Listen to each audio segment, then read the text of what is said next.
ಎಲ್ಲರಿಗೂ ನಮಸ್ಕಾರ. ನಾವು ಇವತ್ತು ಇಸ್ಕಾನ್ ಟೆಂಪಲ್ ಬಂದಿದ್ವಿ. ಅಜ್ಜ ಅಜ್ಜಿ ಬಂದಿದ್ರು, ಅದಕ್ಕೆ ನಾವು ಸ್ಪೆಷಲ್ ಟಿಕೆಟ್ ತಗೊಂಡ್ವಿ.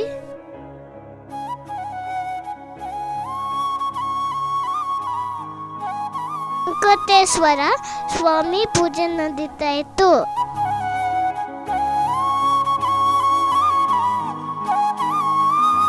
ರಾಧಾಕೃಷ್ಣ ಮಂಟಪ ಬಂದ್ವಿ. ಮಹಾಮಂಗಳಾರತಿ ಮಾಡ್ತಾ ಇದ್ರು. ಎಲ್ಲರೂ ಆರತಿ ತಗೊಂಡ್ವಿ. ಇಸ್ಕಾನ್ ಟೆಂಪಲ್ ಚೆನ್ನಾಗಿತ್ತು.